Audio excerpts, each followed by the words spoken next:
and Senai Center.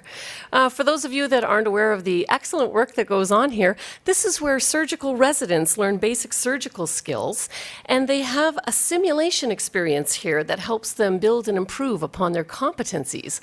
Instructors can actually simulate the real-life, high-crisis type situations and observe how the clinicians react and then reflect upon their performance. These centers have taught thousands of surgery residents in Ontario, in Canada, and internationally. And some of the equipment that's used in the simulations you can be seen right behind me here today. So welcome, and I want to start by acknowledging that Senator Linda Frum has joined us today, and I appreciate that. It's my extreme pleasure to introduce our special guest today. He is the leader of Canada's Conservatives and of the official opposition, and even more importantly, he is a husband and a busy father of 5 children. And he has shown that by hard work and integrity and by standing up for what you believe in, anything is possible. For example, he became the youngest ever Speaker of the House in 2011. And in 2017, he was elected leader of Canada's Conservatives and leader of the official opposition. Since then, he's been traveling across the country, spreading his positive vision for Canada.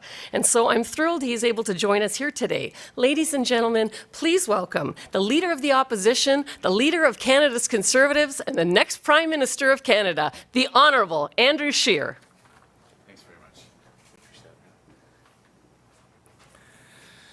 Well, good morning, everyone. It's a great pleasure to be here at Mount Sinai Hospital. Just had a wonderful tour of the NICU, where we learned a lot about what this hospital has done for innovative ways of caring for new babies and moms and dads who come and are going through a difficult period in the life of their new child. But the dedication of the staff is so evident, and I want to thank the people here who helped made this visit possible. Merci beaucoup d'être ici aujourd'hui. I'd like to start by acknowledging a few guests. I know Marilyn already acknowledged Senator Linda Frum. Appreciate you being here as well. I'm here today to talk about healthcare. And whenever I think about healthcare, I think about my mom. My mother was my hero. When she graduated high school, she became a nurse. She went to St. Joseph's here in Toronto for her training, and she was one of the original nurses at the Children's Hospital of Eastern Ontario in Ottawa. She taught me perseverance and compassion. She worked hard, and she even put the savings from her first few years in nursing towards a renovation at her parents' house to build an extension for the rest of her very large family. She was one of 9. Now, I know that my mother's determination and goodwill, her story, is like so many Canadians. You're working hard.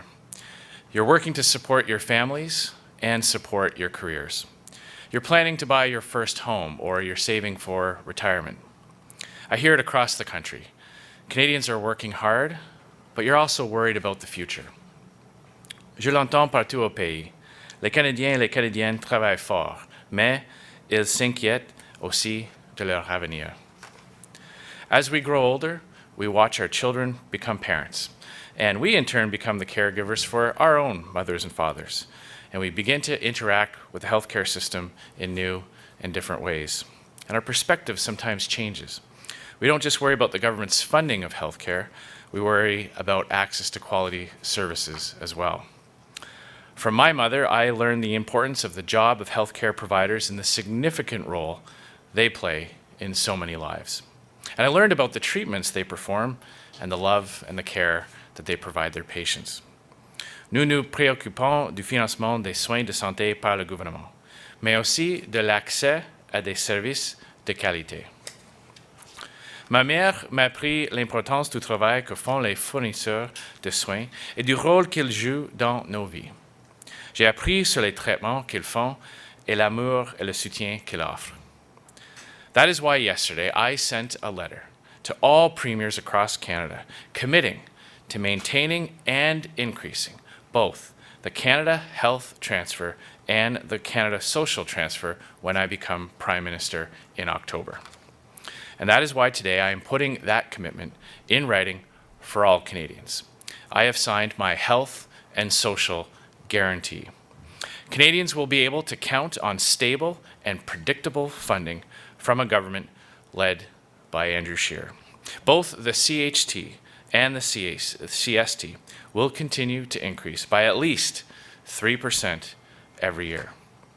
Et c'est pourquoi, aujourd'hui, je présente cet engagement par écrit à tous les Canadiens et Canadiennes enseignant la garantie sur les soins de santé.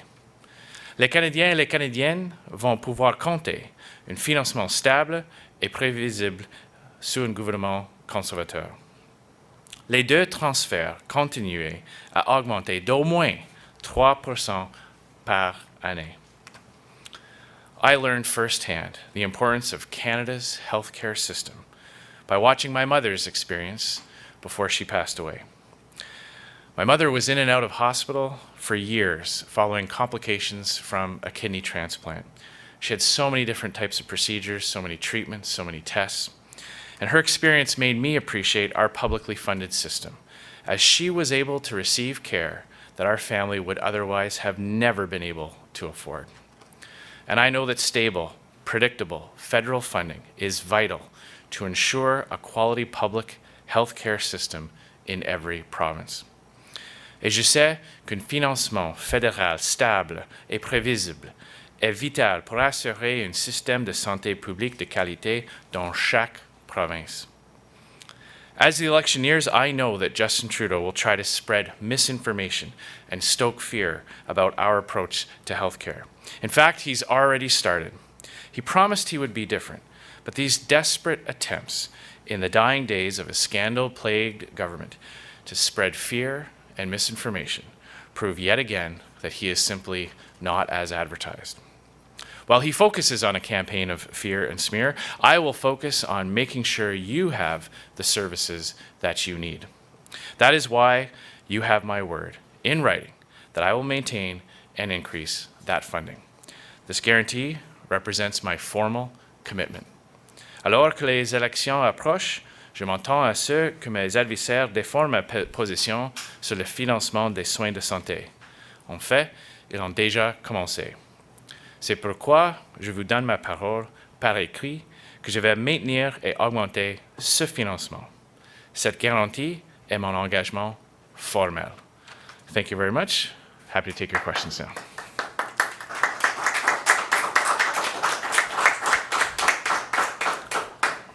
Mr. Chair, Martin Traynor, CBC News.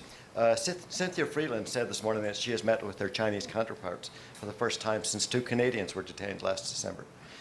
You've been calling for the government to get tougher on China with this issue. Is this a good step? Well, I've been calling on the government to do something. This situation has been developing for months now, since January, and they have not taken any action whatsoever.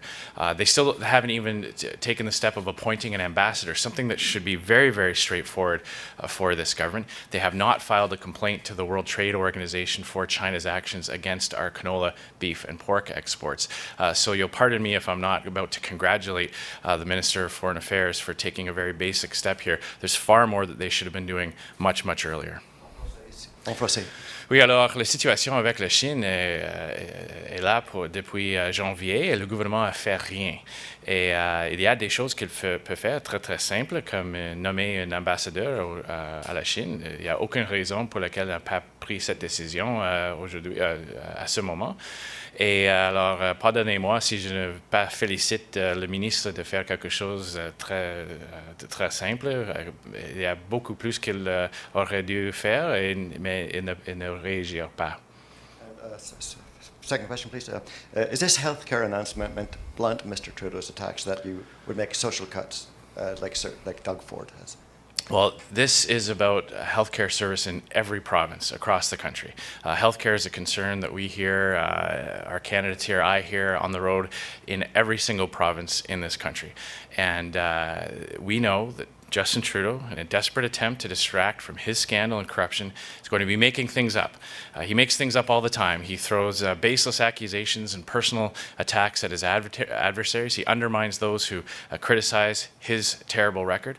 So I took the opportunity today to send a clear message to speak directly to Canadians, to ignore the misinformation and untruths that Justin Trudeau will be saying about our plans for the next election. And they have my commitment in writing. They can count on increasing federal transfers for healthcare and social programs. Oui.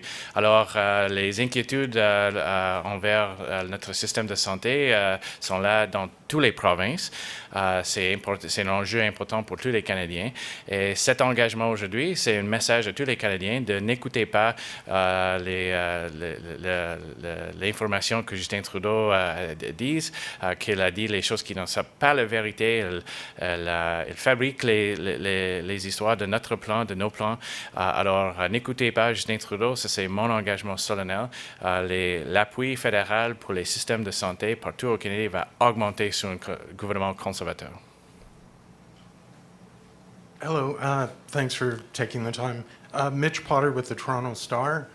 I think it's fair to say Canadians are still getting to know you, and I wonder to that end if you can look at their next best reference point, the government of Stephen Harper, and characterize the kind of government you want to have. Would you characterize it as more conservative, more centrist than the Harper government, or pretty much along the lines of what the Harper government offered?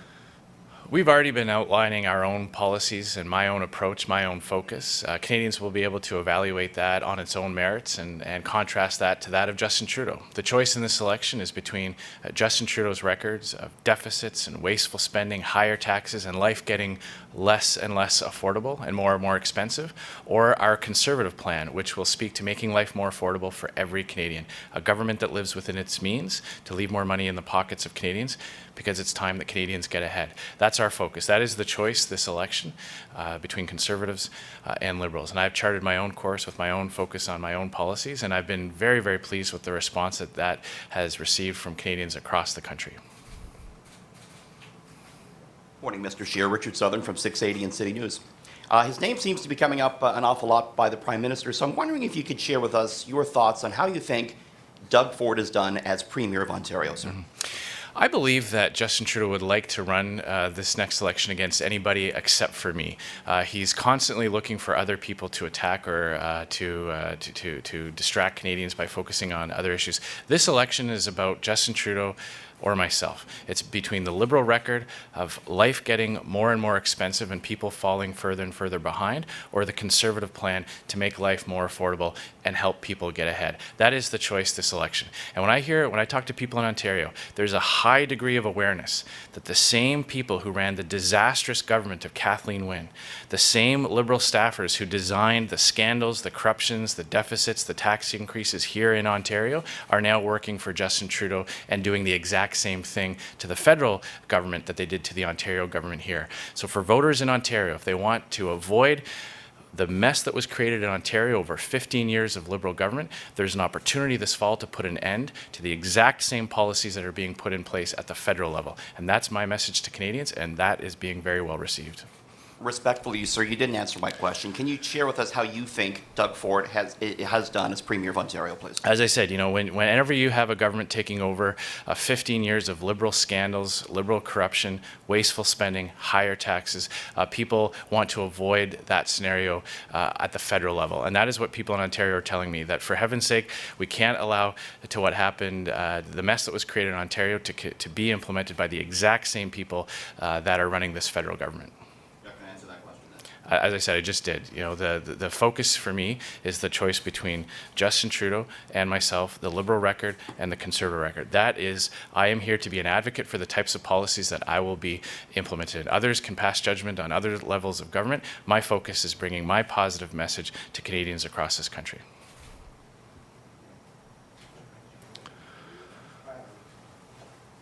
Mr. Sheriff, you may have noticed a few headlines with the Prime Minister's former advisor, Jerry Butts, comments that he made while he was still in the PMO, saying that it was the Modi government that was responsible for the trip to India and that they were directly trying to help you. I know that you met with Prime Minister Modi while in India. Were you receiving help from the Indian government to embarrass the government of Canada during the PM's trip in February 2018?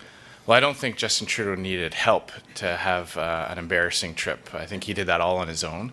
And it's another example where he just can't take responsibilities for his own failures. And he continues, we see this on issue after issue. It's always somebody else's fault with Justin Trudeau, isn't it? You know, it's always somebody else that's doing it to him. It's never his fault. He never takes responsibility. It was his trip. He planned it. He owns it. And I think it's actually very, very troubling and concerning as a Canadian that at a time when we should be repairing our relationship with India and working to expand access to our agricultural products and lift some of the impediments that Canadians have on trading freely with India, that we have an attack like this on the government of India. And I believe, as I've said at the time after the trip, that Justin Trudeau has an obligation to provide evidence that a foreign government was acting against the interests of Canada, or indeed against the government of Canada itself, or fire those who have made those baseless accusations. And the fact that he has rehired his principal advisor, who is responsible for these inflammatory remarks, at a time when we have a very sensitive relationship with India, and this type of comment gets made without any accountability or without any substantiation, is very, very troubling and shows the poor judgment that Justin Trudeau has when it comes to dealing with our allies around the world. In terms of, a couple of questions to follow up though, in terms of assistance, the Modi government is centre-right. They're members of the IDU, as is the Conservative Party of Canada. Were you receiving any help? And then secondly, the Prime Minister campaigned last time on saying Canada's back. Your assessment of whether Canada's back under his leadership? Well, first of all, you know, the trip to my own trip to India was very successful. Meeting with members of the government of India, including Prime Minister Modi himself. He was very gracious to grant that time with me, and we were able to meet with a lot of people in the Canada-India Chamber of Commerce and people who grow businesses in both countries. But in terms of anything beyond that, absolutely not. There's been no assistance in that respect. In terms of Canada's back, I think it's pretty clear from the last few years that under Justin Trudeau's Canada's at the back of the room, watching other people making deals and solving issues. And when Justin Trudeau can't even get a meeting with his Chinese counterparts during a very sensitive time, when we see our Prime Minister giving away concession after concession after concession to Donald Trump without getting anything back in return, when we see the way that he has treated the relationship with India and continues to cause damage to that relationship, I don't believe that anybody in Canada believes that we're better off under Justin Trudeau when it comes to foreign affairs. Do you think you'd be able to fix that? Absolutely.